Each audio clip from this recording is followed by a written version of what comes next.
The following edition of Connecticut Valley Views is made possible by Windsor Federal Savings, with offices in Windsor, Bloomfield, Granby, and East Windsor.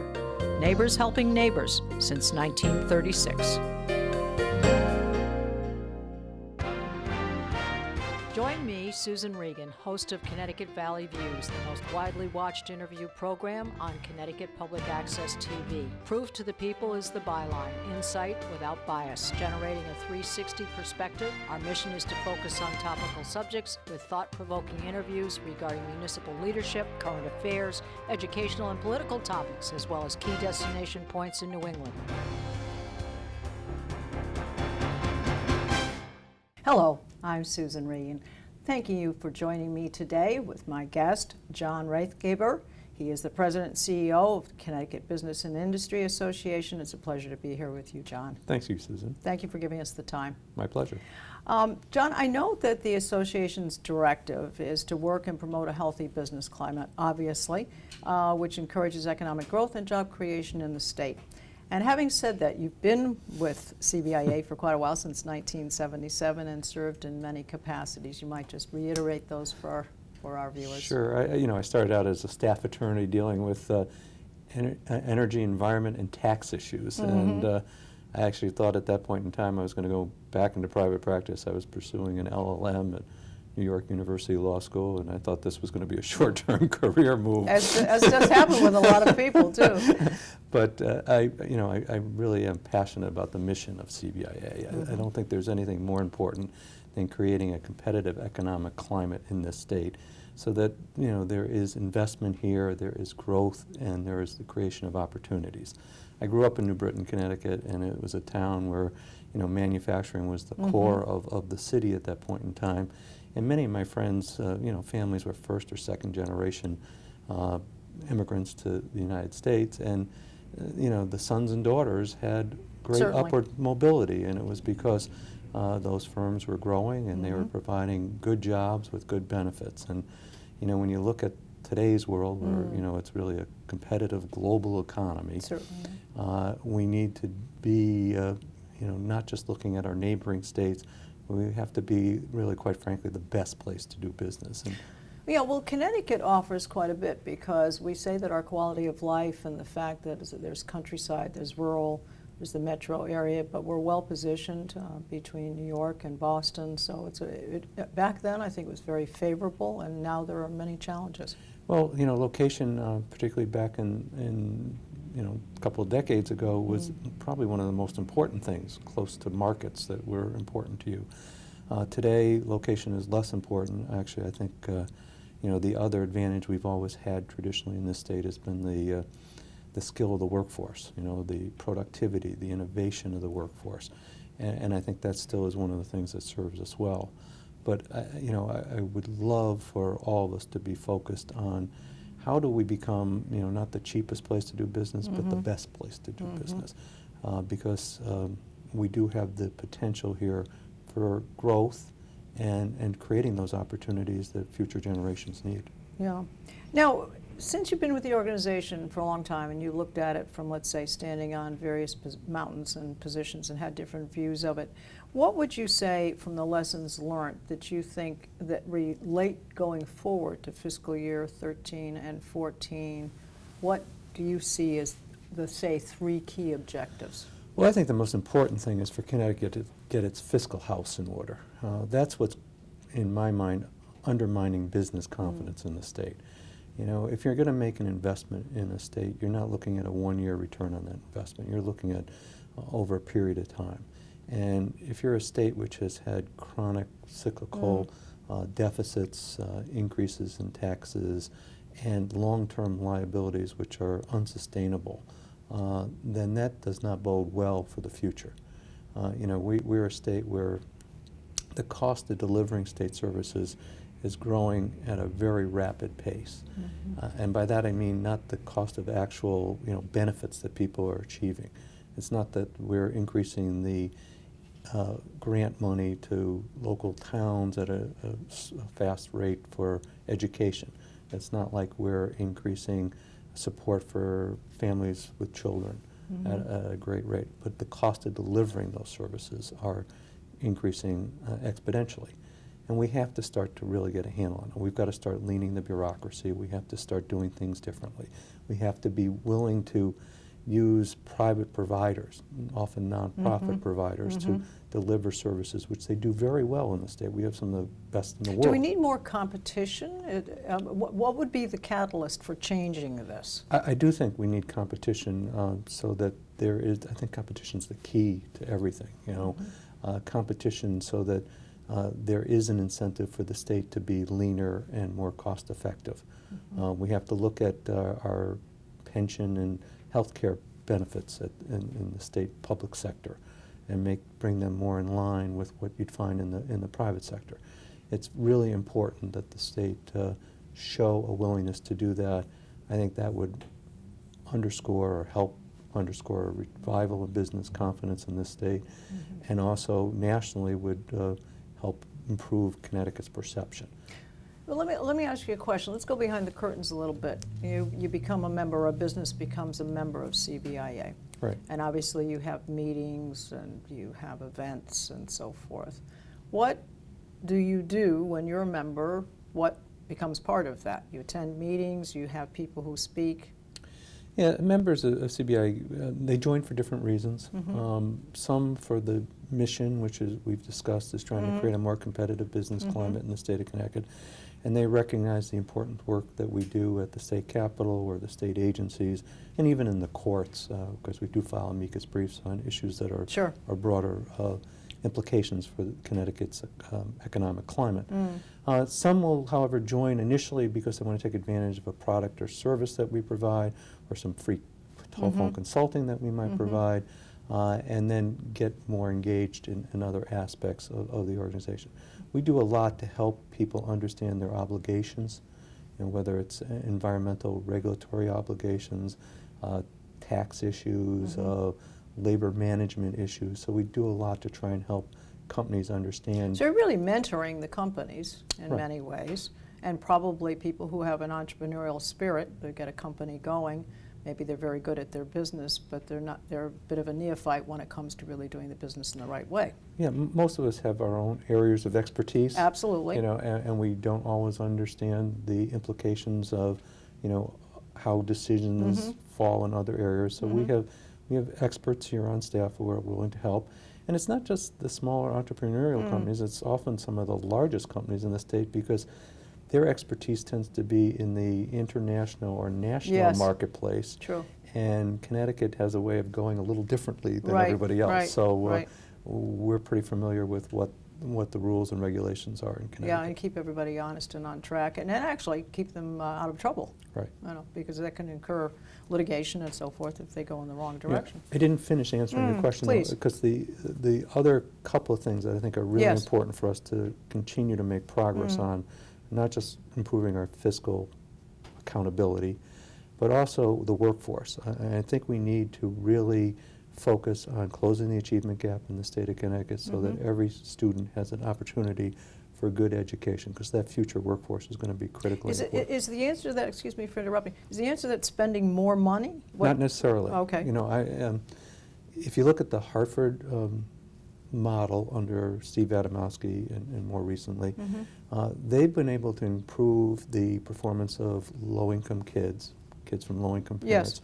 on declining budgets by using the resources more appropriately. Now, there are places where we need to shift money clearly around and make sure that the supports are right, and we're not just putting more money into the same things that have failed kids for so long. Yes. So I think it's very important that some of the school reform initiatives that were adopted a couple of years ago in the Connecticut General Assembly with the support of the governor, the support of the business community, be fully implemented so that we really start to improve K through 12 educational achievement, both for low-income students but across the board. I think another area is the first generation or next generation Connecticut, which is the investments in the University of Connecticut and higher education, and the important role that a public research university plays in the growth of the economy. Yeah, and I think Susan Herbst has done a very good job. That I did interview her a while back. Susan Herbst and Moon Choi, her provost, give me a lot of confidence and give many business leaders a lot of confidence that university, which is a very good university, is going to Yes. become a preeminent university. Yeah, she's got a pretty steady hand on the tiller. She wasn't afraid to streamline things right up front. Right. I think she had a very clear objective. I think she stated it, and I think she's pretty much gone forward with that. And she's putting the resources in those areas which will do the most to support a 21st century economy in the Yes. state of Connecticut. We need to retain those young people that come out of that university too, and if they don't see the opportunities here, they're gone. That's absolutely true. And again, when you look at our greatest strength currently now, I mean, we have several strengths in the state of Connecticut. You mentioned location, it still is a strength. But workforce has been the key one, and we need to keep that as, you know, the best in the world if we're going to keep the kinds of best in the world companies that we have located in the state of Connecticut. Exactly. Now, in the Hartford Current article of September 8th, this was written by Peter Gioia. He's Vice President and Economist for CBIA. And he refers to several points that provide a good base, I think, for this economic resurgence that we're hoping for, looking for. Connecticut is home, as you've said, to numerous world-class economic-based industries, and has been for a long time. And we've had insurance, we've had manufacturing, we even have the tobacco industry. We've had an opportunity for the entertainment industry. I don't think that's been fully developed yet. I'd like to see that myself. But in healthcare and financial and biotech, and we're good community citizens. And also, Connecticut ranks 8th in exports per capita. Our workforce is top-notch in productivity and skills, and Connecticut is #1 in the country in the private sector of research and development. And so would you say we're ready for a resurgence? Do you think we're on the verge, or do you think we've got a ways to go? I think of the fiscal issue. We have the potential for a resurgence. And the nice thing is we don't have to create a new economic base in the state of Connecticut. Yes. It's not like the companies that are here are in industries which are fading away. These are globally competitive companies, including media companies and digital media companies that we have in the state of Connecticut. So what I think our key challenge is to give them confidence that Connecticut, in fact, is serious about making this the best place to do business. And then the investments will flow from those companies. You know, it is, I think, very important that, particularly in the advanced manufacturing space, because of what's going on nationally, where you have a number of manufacturers who are looking at bringing back product lines into the United States, you know, with our potential for energy independence and cost structures coming more in line with global competitive markets, that we in Connecticut don't miss out on that. I mean, manufacturing has always been one of the bedrocks of the Connecticut economy.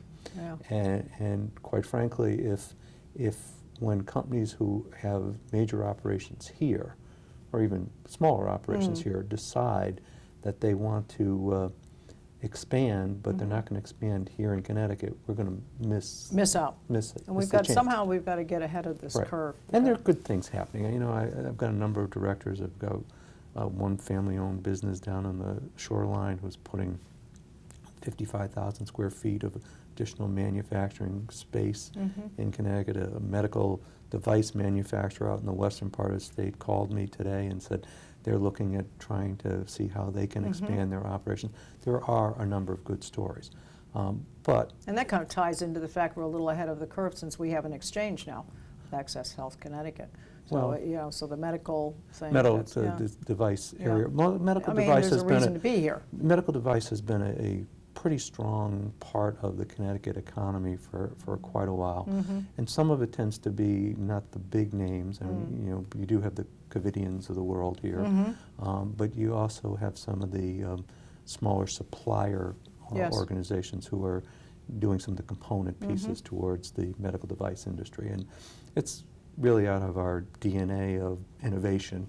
I was going to say it kind of comes with this leaning towards a certain skill that seems to be, for whatever reason, we have it and we need to expand on it and we need to help it grow. It's the Michael Porter cluster. Yes. Michael Porter, of course, the well-quoted professor from Harvard, Harvard Business School, and his concept that if you have concentrations of, again, economic-based industries who are selling behind your borders, creating wealth back in your community, if you have concentrations of those, you have the potential for growing at a much better pace than if you just have some individual outliers in your community. Right, exactly. And so I think Connecticut, it does have that.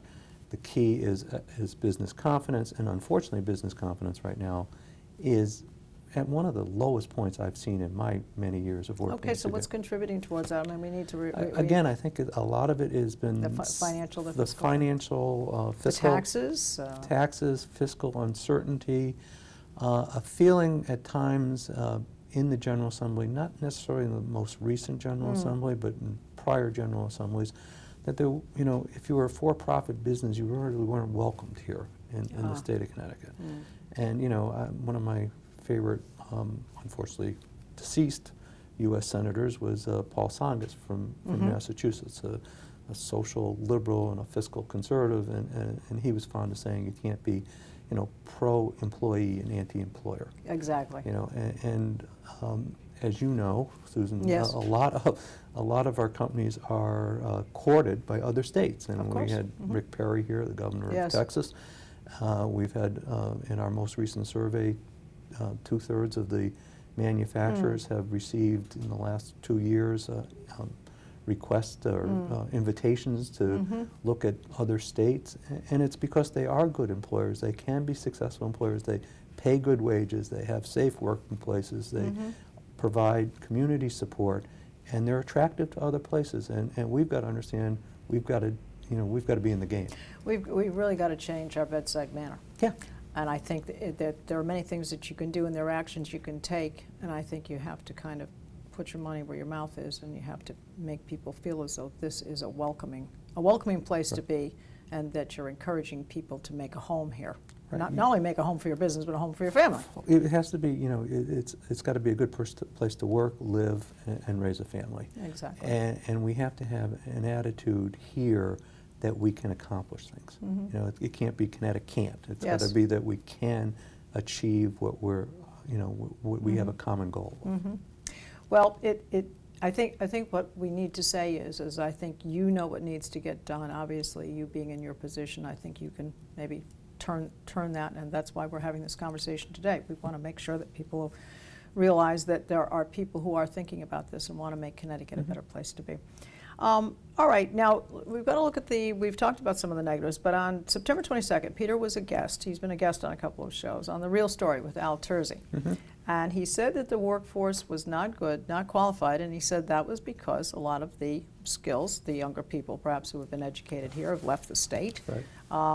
And what we've talked about, energy, taxes, the mandates have hurt business growth, and obviously it impacts housing. People aren't staying here, they're not having their families here, and they're not buying houses here, so the whole thing is a downturn. Now, he was also guest on October 6th with Dennis House. And he said that when UTC furloughs the people, the workers. Now, I think this has changed just in the past 24 hours. Right, it has. It keeps changing. Right. And our program is by the minute. We can be changing. It goes by headquarters jobs. The trickle-down effect is not only because of their workforce, but then the vendors who serve them, the outsourcing that they use, all of these people. This is truly an issue that ripples out and impacts everything, and it's called a multiplier. Right. Effect. The impact is more than just the individuals who unfortunately would have been furloughed. Fortunately, they haven't been because it was over the federal budget issues and that was a whoops. Yeah, and the inspectors who were necessary to oversee federal contracts weren't going to be paid, so they weren't going to be on the job, so then you had to stop the work. That's all been resolved. But if it had happened, the impact would not have just been the 2,000 employees at Sikorsky or something. Certainly. It would have been the whole local economy, because that's an industry which brings wealth into the state of Connecticut. It creates opportunities for other people, for the vendors you talked about, but also when somebody's being paid a good salary and has good benefits, they're in the local stores and supporting local institutions. So it is the underpinnings of a good local economy. You know, when Peter talks about the workforce, I think the concern here is not so much about the current workforce, though there is a real problem. There's a mismatch in some of the skill sets that people have and where the job openings are. There are thousands of unfilled manufacturing jobs in the state of Connecticut because people just don't have the technical training necessary. Which has changed a great deal. Right. It was a point. Now you have to go to a trade school, and you do have to be certified. Right. When I was, when I was growing up in New Britain, you had to have a good work ethic, and you could work in manufacturing. Today, you have to have computation skills, you have to have communication skills, and you really have to be able to work as a team on things. So it's a very different environment. The state is taking some initiatives. We've expanded the number of manufacturing programs in our community colleges. The new head of the Board of Regents is very interested in working between the community colleges and the state university system and even the vocational high schools to have a pathway for more kind of certification programs, career programs to support manufacturing and other technical areas where you need those skill sets. Yes. But the concern right now amongst many employers is when they have an opening, there aren't that many people who are qualified who come through the door. So we can't dismiss the the adult who has got a mismatch in the skill sets that they need to have the next career that that's an opportunity for them. So we have to do more in the workforce training area as well as in the preparation area. It's also one of the reasons the business community was so concerned about the continued achievement gap in the state of Connecticut. Right. Because you have so many kids who perform so poorly and who drop out so frequently from the public education system. You can't even get the base skills. You can't get the base skills. And a lot of people out there think that the reason we have the largest achievement gap in the country is because our high-end students do so well, which they do. But that causes it. But the reality is our low-end students, low-performing students, do no better than rural parts of the South. So, I mean, for a state that spends as much money on public education as we do, we have a moral obligation to give people the best educational opportunities, and two, I mean, it just makes financial sense to change the model when we know other states have used different models and have been more successful. Well, I do think it's interesting. If you look at statistics, there are towns in which they spend a goodly sum on education, but when you match up the scores of the students and where they rate, that per student cost is lower where they're doing better and higher where they're not. Yeah, in some cases it's, my kids coming from a middle class family had certain advantages that, a child from, the projects in Hartford wouldn't have. I mean, as Susan and I both would, expose them to different things. And it's not that their parents wouldn't want to, but they just didn't have the financial resources or the background to do that. That's a good word, expose. That's totally. But there are ways to overcome that, whether it's longer school days, more project-oriented activities. Yes. We're actually going to be celebrating in a couple of weeks a group of students at Hartford High School who built a wind turbine which has been installed in Nepal. Really? And wow. It is That's now very exciting. it's now helping provide electricity to a rural school in Nepal, and it's also there's some laptops that were donated towards it and the like, and these are kids from really tough neighborhood. But that's very inspirational, though. Some one of those kids is going to go on to do something amazing. It's amazing the difference it makes in their lives, and you talk to the kids about why'd you give up your summer and do this, and they said because we have to give something to people who don't have as much as we do. They have an entirely different perspective, So. All right, well, a couple more things I'd like to talk to you about before we need to cut off. You're fascinating to talk to. It's great. Senator Kevin Whitkos, he was a recent guest on my show, and he wrote a piece in the Hartford Courant, and he also talked about the results of a CBIA survey, which was urging the leaders in Hartford to reduce spending. I think you're talking fiscal, ease the tax and regulatory burdens, create more tax incentives for more small businesses. Anything else you think you could add to it? I think the key ingredients are fiscal responsibility, a cost structure which isn't going to be the cheapest in the country, but one which is competitive with other places in the country. A move away from trying to mandate things to a business community which already gets high marks for the way it treats its community, its social and environmental responsibilities, and its employees. I mean, we have the best wages and benefits in the country. So let's get away from trying to micromanage business and look at the issues that would get business to make investments here. So workforce, connectivity to markets, continuing to work on our ability, roads, bridges, airports, ports, things like that. And quite frankly, get this airplane off the ground. Yeah, and really, and I think Catherine Smith at the ECD, and I think the governor works very well with Herbst. They've been out there. They've been trying to promote Connecticut. I believe that our greatest potential for growth is with those customers who are already here. Well, there's one other thing I'd like to ask you about. You did mention Rick Perry. We're a bit of a prey when it comes to some of those fellows. But on a positive note, though, CBI has health connections. Yes. And you provide services, and I think you mentioned that. But how is this going to coordinate with Access Health Connecticut? Well, is it supplementary? It's similar to Access Health Connecticut. And if the model of Access Health Connecticut follows what the Mass Connector, which is the model that this whole health exchanges were built upon. CBIA actually started a health exchange for small businesses 20 years ago. And it came out of, quite frankly, the Clintons, who were suggesting this back in the early 90s. Yes. And Connecticut was an early adopter of a lot of the insurance reforms that are been adopted at the federal level under the Affordable Care Act. So we were able to put together an exchange, basically, for small businesses, companies with 50 or fewer employees, which allows them to take some advantages on how they pay for their health benefits, how they deal with health benefits, and gives their employees some advantages that they wouldn't normally have, so choice of networks, choice of carriers, choice of benefit styles, and the like. Now, the exchange, the Connecticut Access Health Connecticut, has both the individual market and a small business marketplace. And so that's kind of what the small business is similar to ours.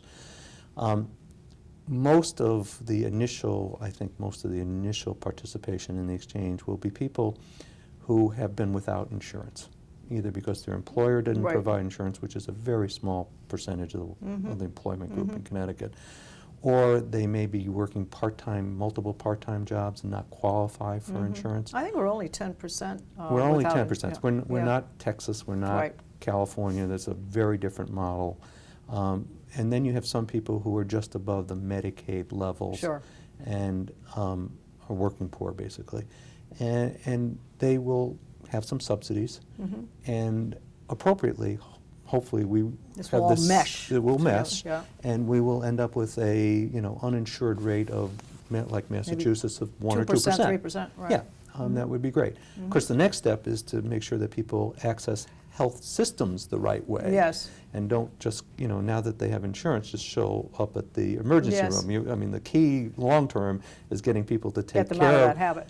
Take care of their Preventative health. care. Preventative care, and if you do start to have a chronic disease, you deal with it early on, not until it becomes an acute problem for you. So it's that whole, value-based health system that we need to move to. But it would be a really great step and a great success, I think, by the public exchange if we could enroll more of the people who are without health insurance in Connecticut. Well, John, it's been a fast half hour. I've certainly enjoyed speaking with you. We just want to give your website, please. Okay, CBIA.com. Okay, well, there you go. So, folks, if you'd like some more information and to follow John and all of the activities of CBIA, or perhaps even have a business and want to join, please do that. And you can see us on Facebook, and you can also see all of our programs on our website at www.ctvalleyviews.com. This is Susan Regan. Thank you for joining me in bringing proof to the people.